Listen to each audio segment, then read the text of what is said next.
Behind all the glitz and glamour of Hollywood, some celebrities have a lot of dark secrets going on, evil intentions, leaving this trail of horrifying actions behind. We start off with Vince McMahon, probably the most famous wrestling promoter in history, now one of the most infamous. Pretty much anyone who's been at all familiar with Vince McMahon as a person just wasn't all that surprised about these allegations that dropped earlier this year. And the allegations are seriously messed up. For all the controversy that usually surrounds cases like this involving famous people though, wrestling fans everywhere from all walks of life were pretty much unanimously like, yeah, I could see it. So God, where do I start with this one? Well, for starters, let me just say this is not the first time someone has come out with allegations against Vince McMahon. He's gotten into hot water for a number of things over the years. This case is really just the one that finally seems to have had a real impact on his career. There's a lot to unpack here, but probably the most disgusting allegations came from a woman named Janelle Grant, who came out with this massive document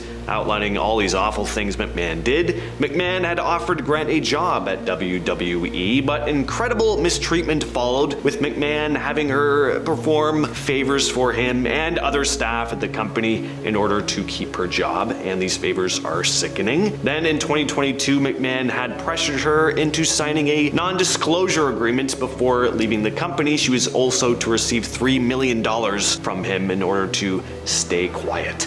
This case is so massive we could do a whole video on it, but yeah, I'll just end things there. Next, we are talking about Charles S. Dutton. Charles Stanley Dutton's life is a real roller coaster of tough times and triumphs. Born in the rough neighborhoods of Baltimore in 1951, Dutton had a rocky start, dropping out of school and briefly stepping into the boxing ring as an amateur. But it wasn't his punches in the ring that defined his early years. It was a deadly fight that turned his life upside down. Dutton claimed self-defense, but he ended up pleading guilty to manslaughter and was sent to prison for 5 years. This was just the beginning of his troubles. After getting out on parole, he was soon back behind bars for robbery and for carrying a weapon, earning him another 3-year sentence. But when Dutton threw a punch at a guard, he found himself facing a staggering 8 more years. While in prison, Dutton's life took quite a sharp turn. He survived an attack that almost claimed his own life, and then he discovered his passion for acting. This new path led him from the prison stage to the world stage, where he became known for his powerful roles in TV series like Rock and films like Alien 3 and A Time to Kill. Despite his dark past, Dutton turned his life around, winning Emmys and earning a Golden Globe nomination, proving that sometimes the most compelling stories of redemption are the ones that happen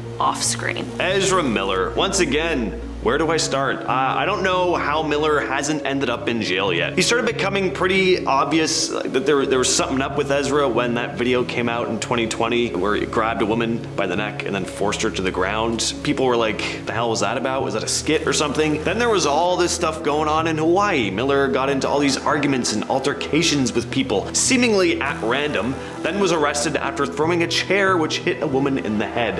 A friendly couple who had allowed Ezra to stay at their home were even forced to get a restraining order after Miller had apparently threatened the two. Then in 2022, all this disturbing stuff started coming out about a relationship Miller had been forming with a woman named Dakota Iron Eyes. The relationship began when Miller was 23 and she was 11 years younger, so do the math. Total creep. And that's not the only allegation that's been made against Miller in regards to someone that age. Miller also went to court on a burglary charge, but no jail time came out of that. I honestly don't know how. Next on our list today, we are talking about Aaron Hernandez. Aaron, a former star tight end for the New England Patriots, had a meteoric rise to fame in the NFL. His career was marked by his dynamic plays and his infamous pairing with Rob Gronkowski, but behind the touchdowns and the fame was an extremely troubled life. His career took quite a dark turn when he was arrested for taking the life of Odin Lloyd, a semi-professional basketball player who was dating the sister of Aaron's fiancée. This crime, alongside his charge for taking the lives of 2 people, which he was later acquitted of, absolutely shocked the public, as no one was expecting there to be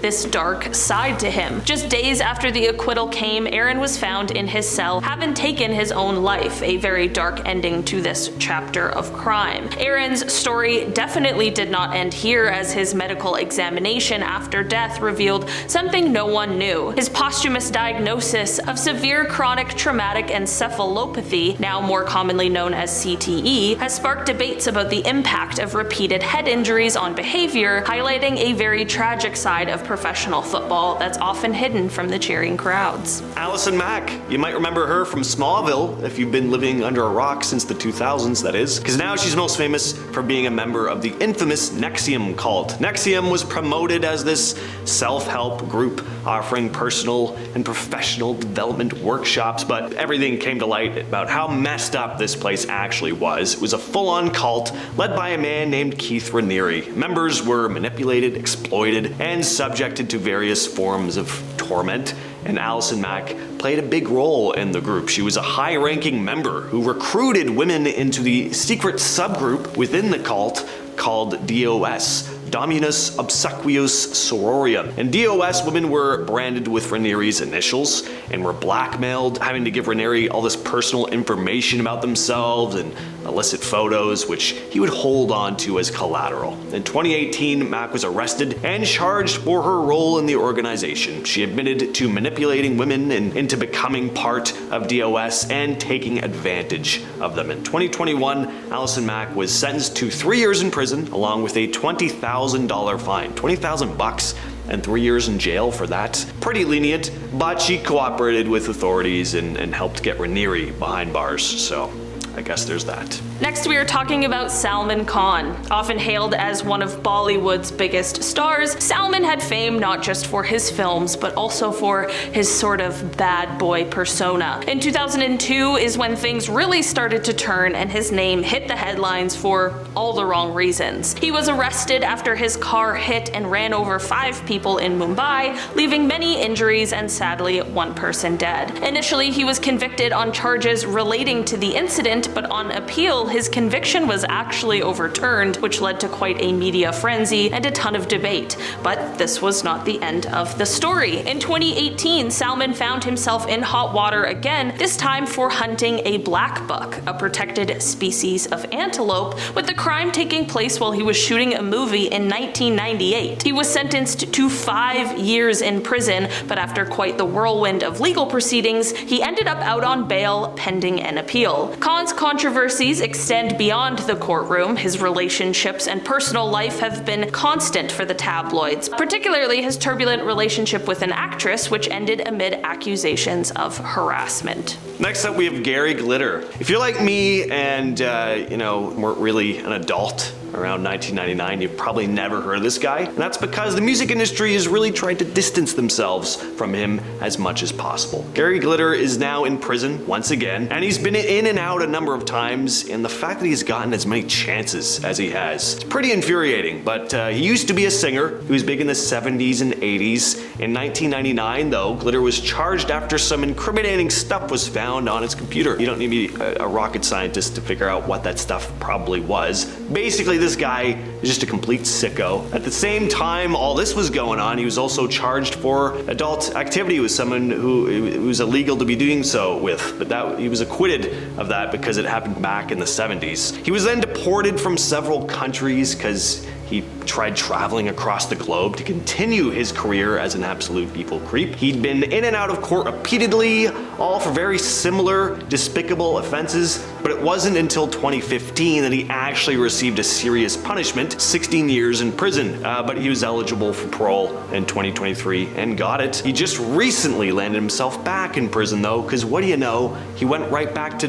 being the exact same monster he always and will always be. Here's hoping he stays where he belongs this time. Next, we're talking about Jim Gordon. Once a celebrated American drummer and musician who played with iconic groups like Derek and the Dominoes, saw his life take a tragic turn due to severe mental health issues. This talented artist, who contributed to hits like Layla and worked with legends ranging from the Beach Boys to Steely Dan, had a dark side that overshadowed his musical genius. In 1983, amidst a battle with undiagnosed schizophrenia, Gordon committed a horrific crime. He took the life of his own mother, believing he was obeying a voice in his head. This terrible act led to his conviction, and he was sentenced to 16 years to life in prison. Despite his immense talent, Gordon's life became a cautionary tale about the importance of mental health care. He was misdiagnosed and untreated for his schizophrenia, which led to devastating consequences. Gordon remained in prison until his death last year in 2023, never having sought parole. Definitely a reflection of his ongoing struggle with his mental condition. Once again, I head back to the world of professional wrestling with Jimmy Snuka. Snuka was big in the golden era of the WWE, or WWF as it was called at the time, in the 80s. He was famous for his high-flying moves and his charismatic persona, but his career will now always be overshadowed by an incident involving the death of his former girlfriend, Nancy Argentino. On May 10th of 1983, after a wrestling match in Allentown, Pennsylvania, Snuka called for an ambulance to his hotel room. Nancy Argentino was found injured and was taken to the hospital, where she died from traumatic brain injuries. The autopsy revealed that she had numerous cuts and bruises. The coroner suggested it would need to be investigated as a homicide, but no charges were pressed against Snuka at the time. Earlier in '83, Snuka had even been arrested for beating Argentino, but she later declined to press charges. Wonder why? Well, apparently Vince McMahon had helped to persuade her not to. Not wanting the negative press it would bring on the company. Always classy Vince McMahon. So despite the suspicious circumstances, the case went cold for decades. In 2013, the case was reopened though, and in 2015, over 30 years after Argentino's death, Snuka was charged. Snuka pleaded not guilty, but his health was deteriorating. He'd been diagnosed with dementia and stomach cancer, and in 2016, a judge ruled him mentally unfit to stand trial. The charges were dismissed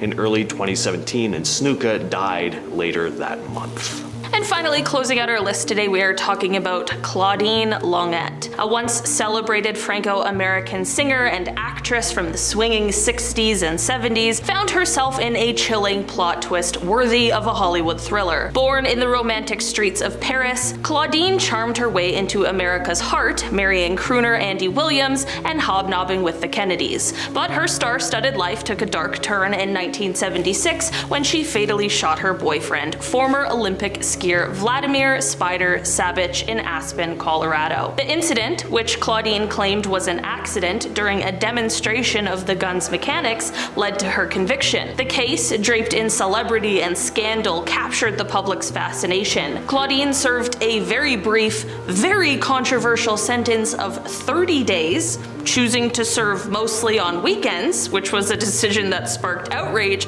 and a decision that I didn't know was possible. I feel like I just want to take my jail sentence only on the weekends. Insane. Following her legal battles, she retreated from the limelight, her once glittering career overshadowed by her notorious brush with the law. Phil Spector, an innovative record producer and musician who's worked with some of the biggest bands of all time. Leonard Cohen, the Ramones, and many more. Oh, and some underground group called the Beatles. Phil Spector is also known for having killed American actress Lana Clarkson in 2003. Clarkson had met up with Spector at the House of Blues in LA. The two were then driven to his mansion. Spector and Clarkson went inside. The driver remained in the car. Then, a little while later, Spector walked outside holding a firearm, telling his driver, quote, "I think I killed someone." Clarkson's body was found slumped over a chair with a single bullet wound to the mouth. Apparently, this had not been an isolated incident. During the trial, 4 other women testified against Spector, saying he'd pulled a firearm on them while intoxicated after they'd turned down his advances and tried to leave his home.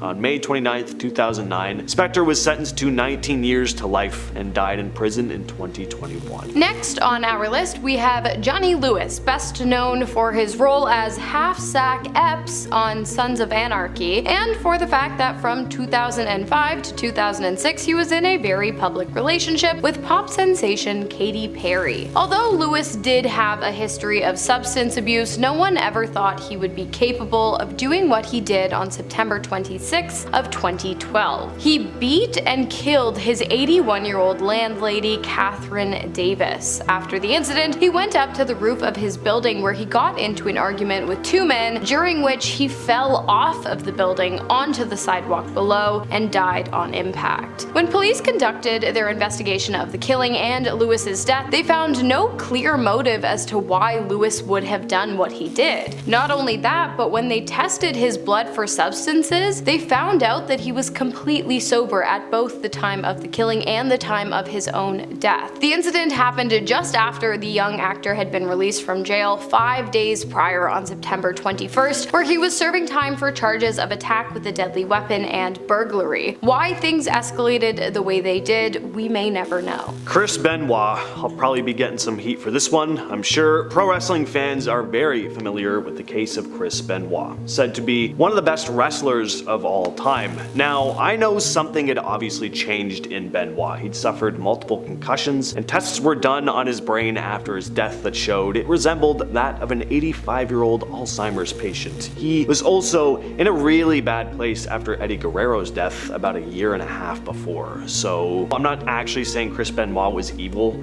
However, he did kill his entire family. It's a tragic case, but the fans that rallied to have like WWE acknowledge him again, I don't know. I kind of gotta question that. Like, seriously? The details of this case are incredibly disturbing. The bodies of Benoit, his wife Nancy, and their son were discovered on June 25th of 2007. Authorities had been responding to a welfare check because Benoit never showed up to the weekend shows and hadn't even called in or anything, which was very odd. On Friday, 3 days before the bodies were discovered, Benoit had bound his wife before strangling her. He then gave his son Xanax before strangling him. Benoit spent all of Saturday and then most of Sunday with his deceased wife and son in the home. After this case, all this stuff, really started coming to light about pro wrestling and concussions and how serious they really are. Shed a lot of light on the darker side of wrestling. Next on our list today, we've got Sid Vicious, and boy is he ever. If you don't know who Sid Vicious is, he was the former bassist of the English punk rock band formed in London in 1975, the Sex Pistols. In 1978, Vicious met a woman named Nancy Spungen, and the two quickly became inseparable. Unfortunately, however, as Vicious and Spungen's relationship grew, Sid's relationship with the band began to deteriorate, and eventually the band broke up. But Sid and Nancy's relationship remained strong. That is, until the morning of October 12th of 1987, when Nancy Spungen was found dead on the bathroom floor in the Chelsea Hotel. She had been killed by Vicious with the very same blade she had gifted to him during their loving honeymoon stage. Vicious went back and forth with confessing to and adamantly denying the crime, but he was ultimately charged with killing in the second degree. But a few days later,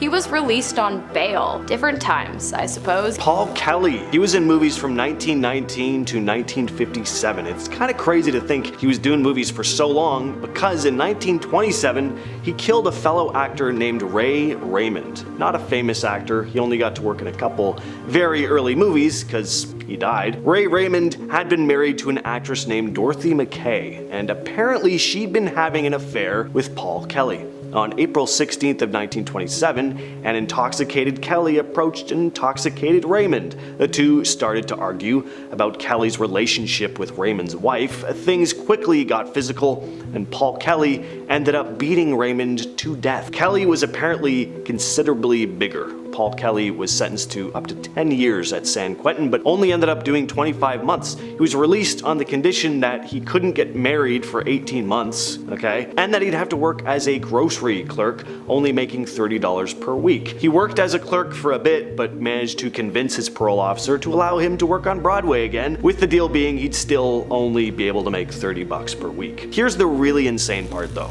After his 18-month no marriage probation thingy, he and Dorothy McKay got married. This lady got married to the dude who'd killed her husband. And the other crazy part, McKay had a daughter, Valerie Raymond. Paul Kelly became her father. Her name was changed to Mimi Kelly. The man who had beaten her father to death was now living in her house as her adoptive father. Just Unreal. Next on our list today we have former boxing promoter Don King, who killed not one, but two men in two separate incidents. The first man King killed was legally deemed self-defense. He fired a projectile at an intruder, a man named Hillary Brown, who was attempting to break in to one of King's gambling establishments. But the second man he killed was not in self-defense. And it wasn't pretty either. In 1967, King entered into a dispute with an employee named Sam Garrett, who at the time of his death was indebted to Don King. How much? $600. That's right, the man lost his life over $600. It seems as though King was growing impatient while waiting for Sam to pay him back, and eventually he just snapped. He entered into a fight with Sam, during which King stomped the man completely to death. He was convicted of man 1 and was jailed for, get this, 3 years and 11 months. Talk about a slap on the wrist. The story of Varg Vikernes is known to pretty much anyone involved in the extreme metal scene. This guy's known for his early days in the black metal subgenre in Norway, but probably most famous for burning down churches and killing one of the founders of the infamous black metal band Mayhem. Varg had driven to Euronymous' apartment in Oslo. He was carrying a blade with him. Now, according to Varg, he believed that Euronymous had been planning to kill him and videotape it. The two got into an argument, and Varg impaled Euronymous 23 times, although Varg says some of those wounds had been caused by broken glass. He also claims that Euronymous attacked him first, but really, it's impossible to know. They were the only two in the room. Varg was sentenced to 21 years in prison. When he was given his sentence, he famously gave this creepy smirk to the camera.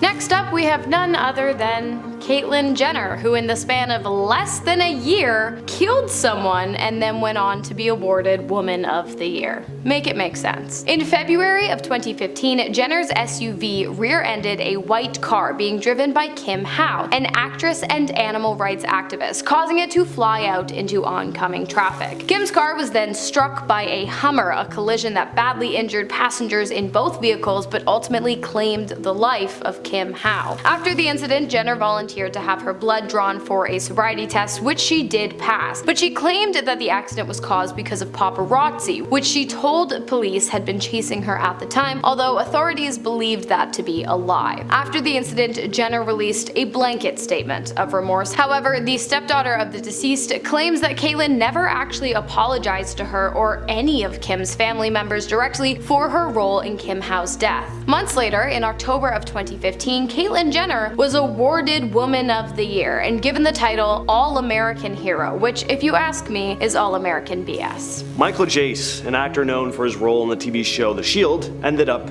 killing his wife, April Jace, at their home in May of 2014. The two had been having a domestic dispute. Michael had accused his wife of cheating on him, and things quickly escalated, and Michael pulled a firearm and fired at her. Unfortunately, their two young ones were in the house at the time. Jace called 911 and admitted to firing at his wife. He stayed at the scene until police arrived and was arrested and charged. He claimed that he hadn't tried to kill her, that he was only trying to hit her in the leg to cause pain. In May of 2016, though, Michael Jace was convicted and sentenced to 40 years to life in prison. And finally, we have Phil Lewis, aka Mr. Mosby. None of us wanted this one to end up on the list, but unfortunately it's here because it's true. It happened. In December of 1991, Lewis made the decision to get behind the wheel with an intoxication level that was 3 times the legal limit. During his drive, he crossed over the center line and collided head-on with the vehicle of Isabel Duarte, who was taken to hospital but pronounced dead shortly after. When Lewis, who was 23 at the time and working as an actor, was questioned about the incident, he claimed that he couldn't remember anything, but that he was sorry for what he had done. He was, and this should come as a shock to none of you, sentenced to 5 years in prison, already a joke, but released after 1 year, after which he was ordered to serve 2 years probation and 350 hours of community service. Bet you didn't know all that when you were growing up watching Mr. Mosby scream at Zack and Cody for running through his lobby. It seems a little bit hypocritical, if you ask me.